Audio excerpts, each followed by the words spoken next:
To the NFL, let's end in Vegas. Pete Carroll will be 74 years old when the season starts, but Vegas's new head coach has a youthful energy around him. And the program this offseason, Raiders defensive coordinator Patrick Graham said he's soaking everything in that he can. He said, anytime you get a chance to work with someone with that experience, that level of success, I couldn't be happier with the experience going on right now, just in terms of being able to bounce ideas off of him. So the good thing about Pete is he brings a culture, right? This is not like a long-term situation. He's 74 years. He's going to be 74 when the season starts, but he's a good person to create a foundation, right? And to really get this franchise in a good place. Over the next 4 years, something like that is what you can get out of him. Yeah. Pushing 80, if you go past that. But when you look at that division as well, you have some of the best coaches in the NFL. You got Andy Reid, Harbaugh, obviously, if he can continue on what he did at the college level, Sean Payton, and then you have Pete Carroll. So there's a lot of really strong coaches. Okay. First off, Harbaugh has already had a lot of success in the NFL. Okay. He not only with the Chargers, but he took a team to the Super Bowl. But okay. Yeah. Listen, it's not even the culture that Pete Carroll brings that's the best. Is that he brings 100% undeniable, inarguable, bona fide expertise and true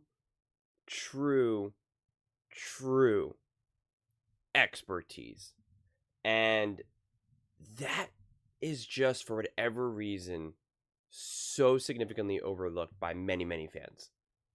And I get it, because there's the feeling of wanting something newer, something that's a little bit more modern, so to speak.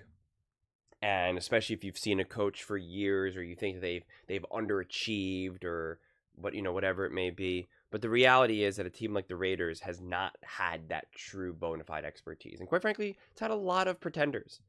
And the benefit of age and still being so great at your field and so with it is that there is no pretending.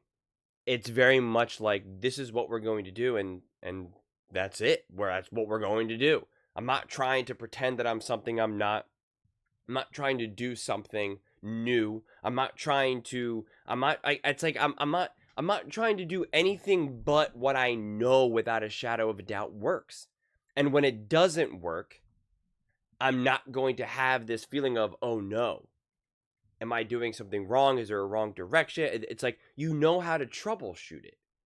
Now, of course, sometimes when you take that to the extreme, you can, you don't evolve, you don't grow. You think that, whatever you're doing is 100% right. But then on the other side of the spectrum, when you're a little bit younger and you don't have that level of confidence, you just really kind of start to drown kind of quickly. And I think with the bona fide expertise and experience that someone like a Pete Carroll has, he has that understanding. And he has continued to evolve and grow over the years. And I think he does understand his role with this team. But it's really encased in a level of confidence and expertise that will allow him to just deeply know what this team needs, how to run the team, how to run practices, how to build the culture, how to prepare, how what we're going to do on Wednesday. When you have other coaches, new head coaches, younger head coaches, it's like they don't even know what to do on a Wednesday. Seriously. They don't know what to do on a Wednesday, a Thursday, let's this, that. They're like trying to figure it out. He does not need to know how to figure anything out, quite frankly, in that regard. And that's the stability and the consistency that this Raiders team has missed for quite a long time, honestly. Even someone who was technically experienced, like a Gruden, it was still so... He had such a specific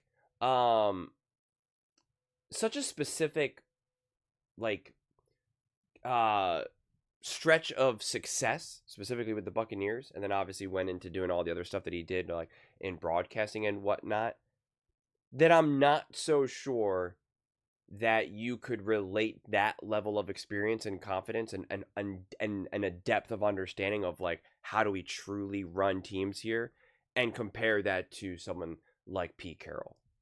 And I just think that's what's going to, I think that's just what we're really going to see. There's a reason why some of these coaches year after year after year, like let's take someone who's just not popular at all, that people just really love to hate, Mike McCarthy.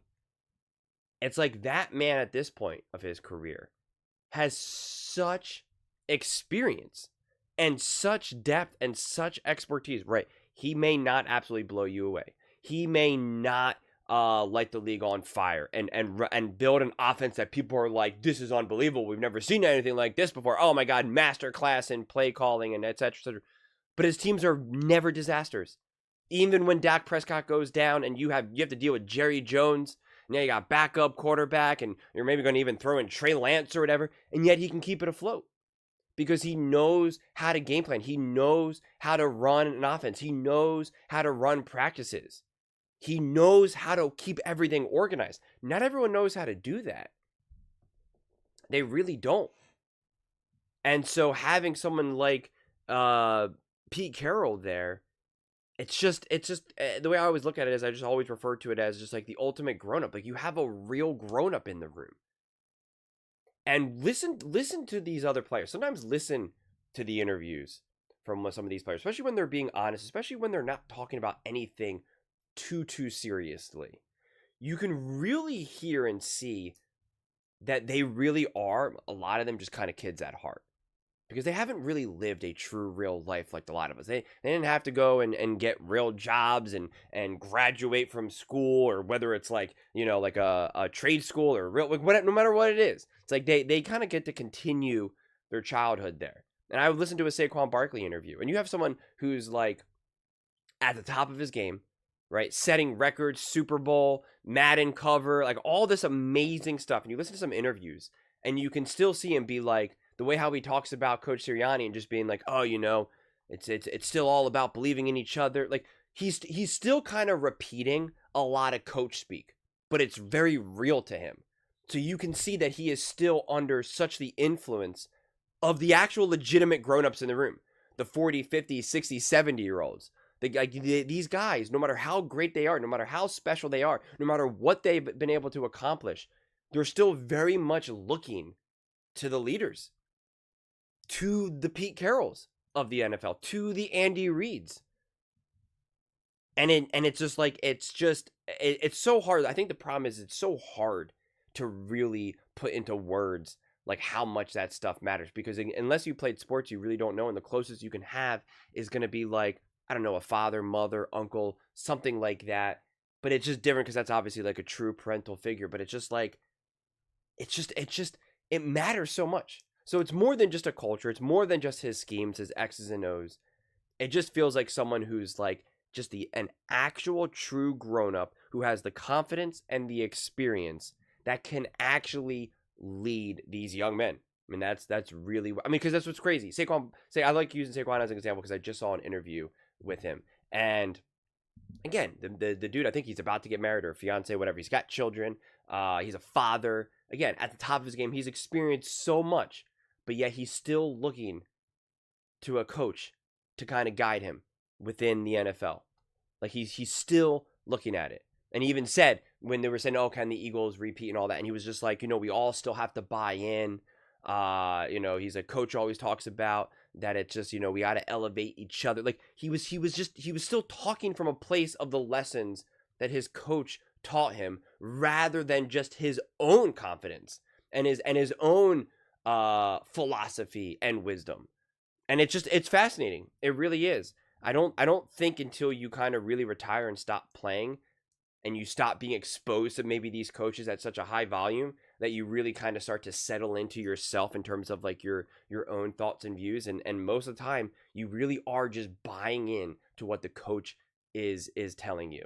And to me, that's probably the biggest thing, that the biggest benefit that you can have bringing in a Pete Carroll. Again, it's a tricky thing to really try to emphasize and try to discuss. I tried my best here.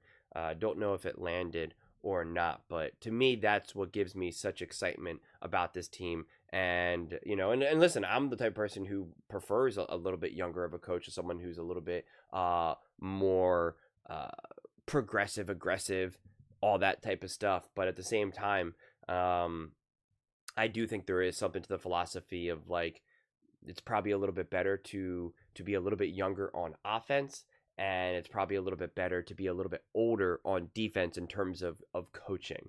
And I think we've seen that now over the years with Spags, defensive coordinator, Fangio, defensive coordinator. Just two old school guys who are just at the top of their game, and you see some of these younger defensive coordinators kind of just being outclassed by some of these younger offensive coordinators. And you see that less, and you see a lot of older offensive coordinators a little bit slow to the party. So it's like it's football and stuff like this is always juggling just many things at once. But I'm excited about this, and I think talking about, we're watching a master teacher work.